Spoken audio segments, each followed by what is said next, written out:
नमस्कार, मैं पंकज कमल। आपका स्वागत है हमारे यूट्यूब चैनल संदर्भ.इन पर। आज हम बात करेंगे बेसिक शिक्षा विभाग में प्री प्राइमरी के अंतर्गत स्वीकृत ECC एजुकेटर पदों के बारे में। क्या आप भी परेशान हैं भ्रामक जानकारियों से? क्या आप भी चाहते हैं कि गाइडलाइन की पूरी जानकारी आप तक पहुँचे? तो यूट्यूब पर सर्च करिए संदर्भ.इन ऑफिशियल और जुड़ जाइए निश्चिंत होकर। सबसे पहले जानेंगे ECC एजुकेटर पद है क्या। प्रदेश में सरकारी विद्यालय जो कक्षा 1 से 5 या फिर 1 से 8 तक संचालित हैं और उनके परिसर में आंगनवाड़ी केंद्र भी संचालित, ऐसे विद्यालयों को कोलोकेटेड आंगनवाड़ी कहा जाता है। और इन आंगनवाड़ी केंद्रों में पढ़ने वाले 3 से 6 आयु वर्ग के बच्चों को पढ़ाने के लिए ECC एजुकेटर का चयन किया जा रहा है। जुलाई 2024 में निर्गत शासनादेश के अनुपालन में प्रदेश में अधिकतर जनपदों में चयन की कार्रवाई पूर्ण हो चुकी है और जून 2025 द्वारा पुनः प्रदेश में 8,800 पद नवीन स्वीकृत किए गए हैं ECC एजुकेटर के, जिन पे चयन की कार्यवाही गतिमान है। चयन की प्रक्रिया क्या है? सबसे पहले तो शासनादेश का जारी होना, इसके बाद राज्य कार्यालय से जनपदों को आदेश निर्गत किया जाना, शासनादेश के अनुपालन में जनपद द्वारा निर्धारित प्रक्रिया के अंतर्गत सेवा प्रदाता फर्म का चयन किया जाना और कंपनी के चयन के उपरांत कंपनी का कार्य होगा कि विभाग से अनुमति लेकर सेवा योजना पोर्टल पर पदों की वैकेंसी, योग्यता आदि का विवरण अंकित करते हुए अंतिम तिथि निर्धारित करें। यदि अंतिम तिथि तक पद के सापेक्ष आवेदन नहीं आते हैं तो ऐसी स्थिति में संबंधित विभाग से अनुमति प्राप्त करके अंतिम तिथि को पुनः विस्तारित किया जाता है और ये प्रक्रिया एक अथवा कई बार भी कंपनी द्वारा की जा सकती है। आवेदन फॉर्म प्राप्त हो जाने के बाद विभागीय समन्वय से सेवा आयोजन पोर्टल पर सूची प्राप्त करते हैं कंपनी और शासनादेश में दी गई व्यवस्था अनुसार अभ्यर्थियों की काउंसलिंग, जिसको मूल अभिलेखों का परीक्षण भी कहते हैं और शॉर्ट में हम DV भी कहते हैं, तो ये प्रक्रिया अपनाई जाती है। मेरिट सूची जो बनती है ये औसत होता है प्राप्त अंकों का। हाई स्कूल, इंटर, स्नातक के स्थान पे DPSC, NTT या संबंधित डिप्लोमा जो भी निर्धारित अर्हता के अंतर्गत आते हैं, इनके प्राप्तांकों के प्रतिशत के योग का औसत निकाला जाता है और फिर वो अवरोही क्रम में एक सूची तैयार होती है।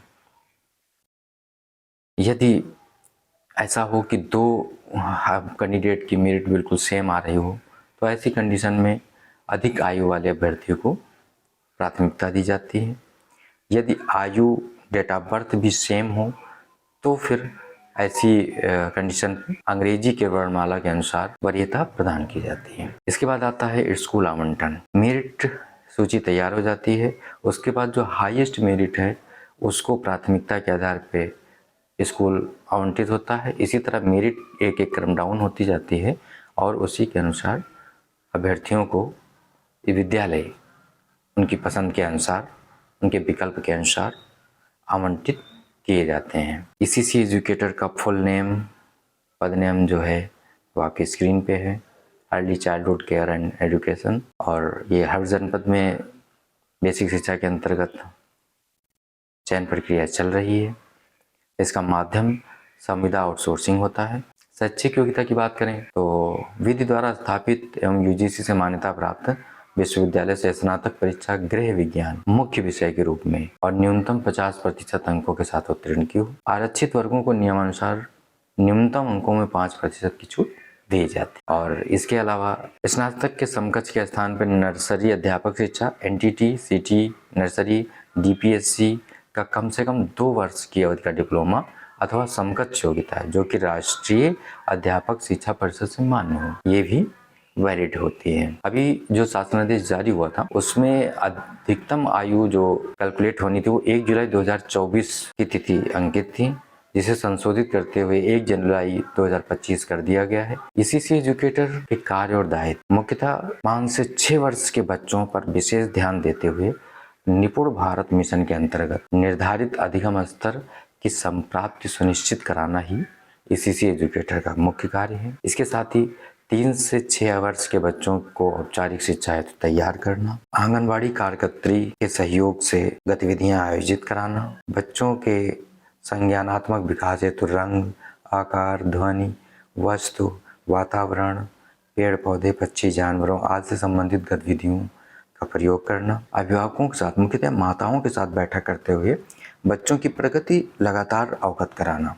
इसके साथ ही घर पे बच्चों को सीखने का वातावरण उपलब्ध कराने हेतु माताओं का अभिमुखीकरण करना। चाइल्ड प्रोफाइल तैयार करना एवं उसके माध्यम से बच्चों के विकास के लक्ष्यों को प्राप्त करना। आंगनबाड़ी कार्यकर्त्री के साथ मिलकर 3 से 6 वर्ष के बच्चों हेतु गुणवत्तापरक सीखने का वातावरण बनाना आदि कार्य प्रमुख हैं। इसके साथ ही विभाग द्वारा आयोजित बैठकों, प्रशिक्षण आदि में समय समय पर प्रतिभाग करना। विद्यालय के प्रधानाध्यापक के नियंत्रणाधीन एवं उनके मार्गदर्शन में कार्य करेंगे। प्रधानाध्यापक का भी ये दायित्व है कि संबंधित कर्मी को ईसीसी से संबंधित कार्यों में संलग्न किया जाए। आंगनवाड़ी केंद्रों, बाल वाटिका में नामांकित बच्चों के साथ उपरोक्तानुसार दिए गए कार्यों को करना आदि में अपना मार्गदर्शन प्रदान किया जाए प्रधानाध्यापक द्वारा। और ईसीसी एजुकेटर की जो कार्यावधि होगी वह विद्यालय समय सारणी के अनुसार ही निर्धारित। नए शासनादेश के अंतर्गत जो पद स्वीकृत हुए हैं उनकी जनपदवार संख्या आपकी स्क्रीन पर है। आप अपने जनपद के पदों की संख्या देख सकते हैं। एक जानकारी और उल्लेखनीय है कि चयन के उपरांत विभागीय प्रशिक्षण भी प्रदान किया जाता है, जिसमें आपके कार्य एवं दायित्व, उच्चाधिकारियों से समन्वय, प्री प्राइमरी के बच्चों को कैसे पढ़ाना सिखाना है इत्यादि समस्त जानकारियाँ आपको दी जाएंगी, जिसके उपरांत आपको विद्यालय स्तर पर कार्य करने में अधिक आसान और रुचिकर प्रतीत होगा। चयन के संबंध में सभी जानकारियाँ जो आपको मेरे द्वारा दी गई हैं ये शासनादेश में वर्णित सूचनाओं के आधार पर दी गई हैं। यदि शासनादेश में संशोधन हो अथवा नया शासनादेश जारी हो तो उनमें बदलाव भी संभव है। खासकर जब नए पद स्वीकृत होते हैं तो ये भी संभावना रहती है कि शासनादेश में कोई संशोधन हुआ हो। इसलिए स्वयं को सदैव अपडेट रखें, हमारे साथ जुड़े रहें। यदि आप ईसीसी एजुकेटर पद के लिए आवेदन की प्रक्रिया अन्य किसी भी जानकारी के लिए वीडियो चाहते हैं तो हमें कमेंट सेक्शन में अवश्य बताएं। आवेदन कैसे करना है, जॉब सीकर आईडी कैसे क्रिएट होगी और सेवाजन पे कैसे लॉगिन करना है, इन सब जानकारियाँ जो भी आपको चाहिए हमें कमेंट सेक्शन में ज़रूर अवगत कराएं।